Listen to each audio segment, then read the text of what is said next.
আসসালামু আলাইকুম। আজকের অনলাইন ক্লাসে সবাইকে স্বাগত জানাচ্ছি। আমি মোহাম্মদ আসাদুজ্জামান, সহকারী শিক্ষক, পশ্চিম Kadurkhil school and college, Boalkhali পৌরসভা, চট্টগ্রাম। প্রিয় শিক্ষার্থীবৃন্দ, আজকে তোমাদের সাথে যে বিষয়টা আমি উপস্থাপন করব, নবম ও দশম শ্রেণীর হিসাব বিজ্ঞান বিষয়ের খতিয়ান নিয়ে। অধ্যায় সপ্তম। শিক্ষার্থী বন্ধুরা, বই খাতা কলম নিয়ে প্রস্তুত হয়ে যাও এবং ক্লাসটি ভালোভাবে অনুধাবন করো। খতিয়ান কি? খতিয়ান হচ্ছে লেনদেন সমূহকে প্রাথমিকভাবে জাবেদায় লিপিবদ্ধের পর হিসাবের শ্রেণী অনুযায়ী যথাযথ হিসাবে স্থানান্তর করা। হিসাবকাল শেষে প্রতিটি হিসাবের জের আমরা খতিয়ান থেকে নিরূপণ করতে পারি। ফলে একটি ব্যবসা প্রতিষ্ঠানের হিসাব সময়কাল শেষে আয়, ব্যয়, লাভ ও ক্ষতির পরিমাণ নিরূপণ করা হয় এবং একটি নির্দিষ্ট তারিখে তার সম্পদ, দায় ও মালিকানা সত্ত্বের পরিমাণ জানা যায়। খতিয়ানকে হিসাবের সকল বইয়ের রাজা বলা হয়। খতিয়ান ঘর দুই ধরনের করা হয়, একটি হচ্ছে টিচক পদ্ধতি, অপরটি হচ্ছে চলমান জের পদ্ধতি। টিচক পদ্ধতিতে লক্ষ্য করো, এখানে ঘর হবে মোট 8টি, মাঝখানে বাঁক হবে, বাম পাশে ঘর হবে 4টি, ডান পাশে ঘর হবে 4টি। বাম পাশের দিকে লিখবো আমরা ডেবিট আর ডান পাশে লিখবো ক্রেডিট। বাম পাশে কি কি ঘর হয় দেখো, তারিখ, বিবরণ, যেহেতু জাবেদা থেকে খতিয়ান তৈরি করা হয় সেজন্য জাবেদা পৃষ্ঠা, আরেকটি হচ্ছে টাকা। একই ঘর আবার বাম পাশে হুবহু বসবে। তাহলে ইংরেজি যে টির মতন ঘরটাও কিন্তু মাঝখানে যখন আমরা ডিভাইড করি তখন ওই টির মতন হয়, যার ফলে এর নাম টিচক। আরেকটা পদ্ধতি আছে চলমান জের পদ্ধতি, যেখানে প্রতি লাইনে লাইনে আমরা উদ্ধৃত বা জের নির্ণয় করি। সেই গড়টি হচ্ছে টোটাল গড় এখানে 60টি। কি কি? প্রথমটি হচ্ছে তারিখ, তারপরটি বিবরণ, জাবেদা পৃষ্ঠা, ডেবিট টাকা, ক্রেডিট টাকা। এই ডেবিট টাকা এবং ক্রেডিট টাকা থেকে আমরা সেটা আবার নিয়ে যাব প্রতিটি লেনদেনের সাথে সাথে উদ্ধৃত বা জের। যদি ডেবিট জের হয় ডেবিট জের, ক্রেডিট জের হলে ক্রেডিট জের। তাহলে শিক্ষার্থী বন্ধুরা, আসো আমরা একটি অঙ্কের মাধ্যমে বিষয়টি অনুশীলন করি এবং বোঝার চেষ্টা করি। আমি তোমাদের জন্য দুটি লেনদেন দিয়েছি। এই দুটি লেনদেন দিয়ে টিচক পদ্ধতিও করব, আবার এই দুটি লেনদেন দিয়ে চলমান জের পদ্ধতি করব। তাহলে দুইটা পদ্ধতি আমাদের জন্য বুঝতে সহজ হবে। 2017 ইংরেজি মার্চ 3 নগদ বিক্রয় 20,000 টাকা।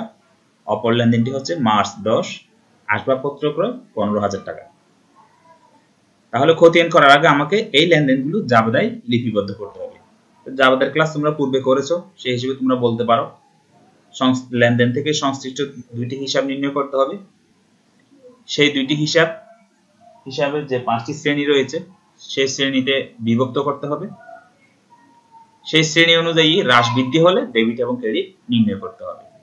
তাহলে আমরা দেখি। তাই আমি আর জাবেদা বিস্তারিত বলছি না, যেহেতু পূর্বের ক্লাসে আলোচনা হয়েছে। মার্চ 3 নগদ বিক্রয় 20,000 টাকা, এটা জাবেদা হচ্ছে নগদান হিসাব ডেবিট, বিক্রয় হিসাব ক্রেডিট। ডেবিট দিকে 20,000 টাকা, ক্রেডিট দিকে 20,000 টাকা। অপর লেনদেন মার্চ 10, সেটাকেও আমরা আসবাবপত্র ক্রয়, সেটাও জাবেদায় অন্তর্ভুক্ত করেছি। আসবাবপত্র হিসাব ডেবিট, নগদান হিসাব ক্রেডিট 15,000 টাকা। এখন দেখো খতিয়ানের গড় কয়টা করব। এখানে আমাকে সংশ্লিষ্ট হিসাব কয়টা আছে সেটা আগে নির্ণয় করতে হবে। যেমন ধরো নগদান হিসাব আছে, তাহলে নগদান হিসাব নামে একটি খতিয়ান করতে হবে। বিক্রয় হিসাব আছে, বিক্রয় হিসাব নামে একটি খতিয়ান করতে হবে। আসবাবপত্র আছে, আসবাবপত্র হিসাব নামে একটি খতিয়ান করতে হবে। এখন আবার যে নগদান হিসাব আছে, নগদান হিসাব নামে আবার খতিয়ান করতে হবে না। কেন? নগদান হিসাব নামে আমরা একটা খতিয়ানের ঘর করেছি, ওই খতিয়ান আমরা অন্তর্ভুক্ত করতে পারবো। তাহলে আমরা এখানে সংশ্লিষ্ট 3টি হিসাব পেয়েছি, সেই 3টি হিসাবের জন্য 3টি খতিয়ানের গড় করতে হবে। আমি সেই তিনটি সংশ্লিষ্ট হিসাব এখানে লিখে রাখলাম। প্রথমটা নগদান হিসাব, তারপরটা বিক্রয় হিসাব, সর্বশেষে আসবাবপত্র হিসাব। এবার আসো আমরা একটি একটি করে টিচক পদ্ধতিতে খতিয়ান করি। প্রথমে আমরা নগদান হিসাবেরটা করি। তাহলে টিচকের ঘর কয়টি বলেছি? 8টি। বাম পাশে 4টি, ডান পাশে 4টি। বাম পাশ থেকে বলা হয় ডেবিট আর ডান পাশে বলা হচ্ছে ক্রেডিট। আমরা ঘরটি তৈরি করে ফেলেছি। খতিয়ান টিচক পদ্ধতি, হিসাব হবে কি? নগদান হিসাব। এভাবে একই রকম বিক্রয় হিসাবের নামে একটি ঘর হবে, আসবাবপত্রের নামে একটি ঘর হবে। প্রথমে আমরা নগদানটা করি। বাম দিকে ডেবিট লিখেছি, ডান দিকে ক্রেডিট লিখেছি। বাম দিকে 4টি ঘর আছে, তারিখ বিবরণ জাপি টাকা। ডান দিকেও 4টি আছে, তারিখ বিবরণ জাপি টাকা। যেহেতু হিসাবটা 2017 সালে, দুই দিকে আমি 2017 ইংরেজি 2017 ইংরেজি লিখে ফেলেছি। এবার আসো, খতিয়ান করা হয় জাবেদা থেকে। তাহলে আমি এই জাবেদা থেকে কিন্তু খতিয়ানে লিপিবদ্ধ করব। প্রথমে আসো, আমার হিসাবটা হচ্ছে নগদান হিসাব। তাহলে আমি এই মার্চ 3 লেনদেন যে জাবেদাটা আছে সেখান থেকে নগদান হিসাবকে নিয়ে কাজ করব। তাহলে এখানে নগদান হিসাব আছে না? এই যে নগদান হিসাব কোন দিকে আছে? ডেবিট আছে। তাহলে আমরা খতিয়ানে লিপিবদ্ধ করব কিন্তু ডেবিট দিকে। যেহেতু নগদান হিসাব কোন দিকে আছে? ডেবিট দিকে আছে। কারণ আমরা যে খতিয়ানটা করতেছি সেটা হচ্ছে নগদানের খতিয়ান। তাহলে নগদানের খতিয়ান, নগদান হিসাব ডেবিটে আছে, তাহলে আমরা ডেবিটে লিপিবদ্ধ করব। কিন্তু আমরা নগদান হিসাব লিখতে পারবো না বিবরণ করে। আমাদেরকে লিখতে হবে কি? নগদানের বিপরীতে, অর্থাৎ ডেবিটের বিপরীতে যে নামটি আছে সে নামটি। তাহলে নগদানের বিপরীতে কি নাম আছে? বিক্রয় হিসাব। অর্থাৎ নগদান হিসাব আছে ডেবিট দিকে, তার বিপরীতে ক্রেডিট দিকে আছে বিক্রয় হিসাব। আমরা বিবরণে করে লিখবো কি? বিক্রয় হিসাব। তাহলে আমরা লিপিবদ্ধ করি। শিক্ষার্থীরা লক্ষ্য করো, মার্চ 3 বিবরণে করে লিখলাম কি? বিক্রয় হিসাব। কেন বিক্রয় হিসাব লিখেছি? একটু আগে বললাম যে নগদান হিসাব ঠিক আছে, আমরা তো নগদান হিসাবের ঘরেই লিখবো। যেহেতু নগদান ডেবিট আছে, ডেবিট দিকেই লিখবো, তাও ঠিক আছে। কিন্তু নামটি লিখবো কি? বিপরীত, বিপরীত দাখিলা। সরি, নামটি লিখবো বিপরীত। এইভাবে আমাদেরকে লিপিবদ্ধ করতে হবে। টাকার ঘরে 20,000 লিখলাম। এখন আসো, এখানে আরেকটি হিসাব আছে কি? বিক্রয়। বিক্রয়টা আমরা এখানে লিখতে পারবো না, বিক্রয়ের খতিয়ান যখন করবো সেখানে লিপিবদ্ধ করবো। পরবর্তী লেনদেনে দেখতেছি আসবাবপত্রের হিসাব ডেবিট আছে, নগদান হিসাব ক্রেডিট আছে। তাহলে এখানে একটা নগদান আছে, কোন দিকে আছে? ক্রেডিট দিকে। তাহলে আমরা কোন দিকে লিপিবদ্ধ করব? হ্যাঁ, আমরা ক্রেডিট দিকে লিপিবদ্ধ করব। তাহলে আসো আমরা ক্রেডিট দিকে যাই। মার্চ 10 হিসাবের নাম কি লিখবো? নগদান হিসাব না, হিসাবের নাম লিখবো আমরা আসবাবপত্রের হিসাব। কেন? নগদান হিসাব ক্রেডিট আছে, তার বিপরীত হচ্ছে ডেবিট, আসবাবপত্রের হিসাব। তাহলে বিবরণের ঘরে লিখবো আমরা আসবাবপত্র, আর নগদান হিসাব যেহেতু ক্রেডিট, আমরা ক্রেডিট দিকে লিখবো। তাহলে আমরা লিপিবদ্ধ করে দেখি। মার্চ 10 লিখেছি কি? আসবাবপত্রের হিসাব, টাকা হচ্ছে 15,000 টাকা। এখন আর লেনদেন নাই।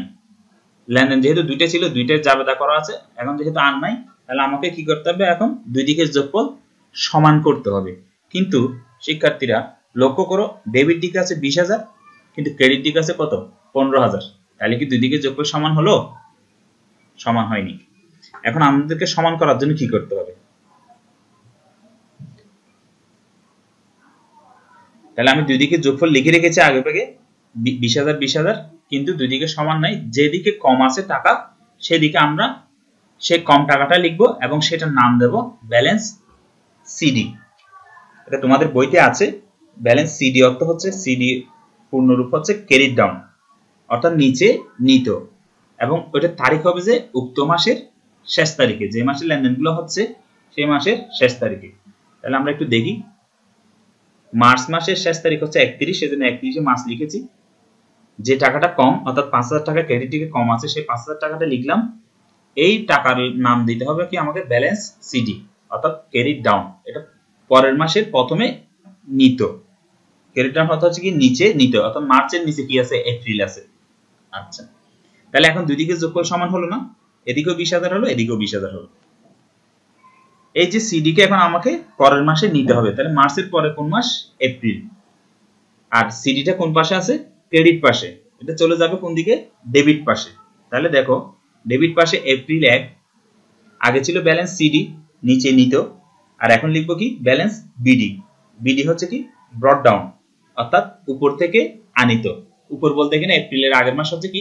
মার্চ। তাহলে এই মার্চ মাস থেকে আমরা আনলাম ব্যালেন্স বিডি কত? 5,000 টাকা।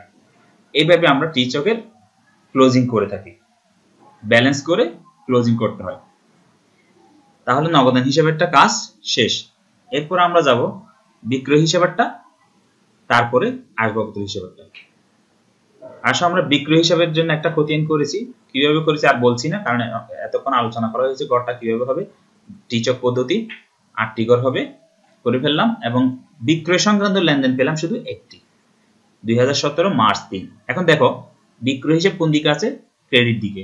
তাহলে আমরাও কোন দিকে লিপিবদ্ধ করব, ক্রেডিট দিকে লিপিবদ্ধ করব, কিন্তু কি নাম লিখব, নগদান হিসাব লিখতে হবে।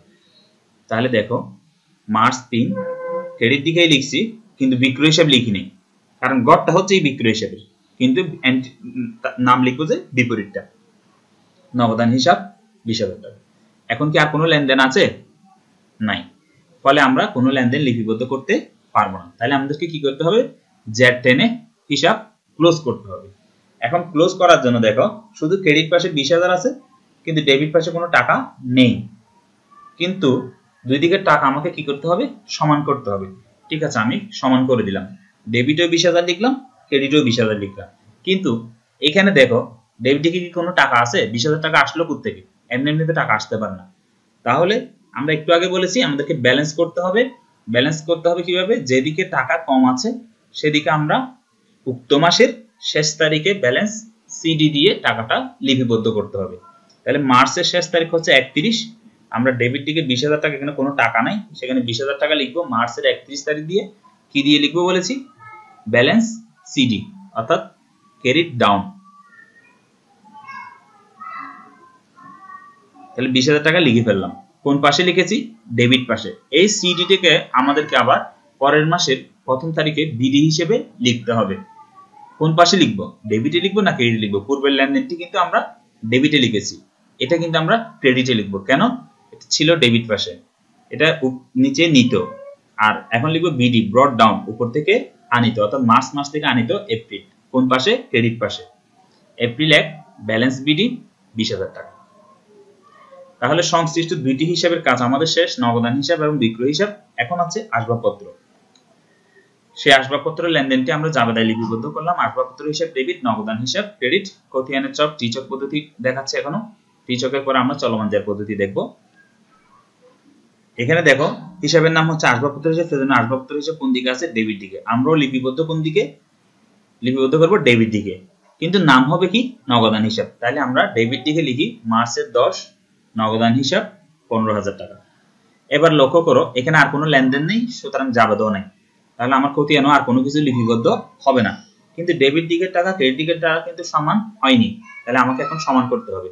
দুই দিকের যোগফল আমি 15,000 সমান করে দিলাম, কিন্তু এখানে কোনো টাকা নেই, তাহলে আমাকে কি করতে হবে, এখানে টাকা বসাইতে হবে এবং একটি সংশ্লিষ্ট হিসাবের নাম লিখতে হবে। যেদিকে টাকা কম আছে সেদিকে সেই কম টাকাটা লিখে আমাকে লিখতে হবে কি, ব্যালেন্স সিডি, উক্ত মাসের শেষ তারিখ। তাহলে মার্চের শেষ তারিখ কত, 31 মাস, ব্যালেন্স সিডি 15,000 টাকা।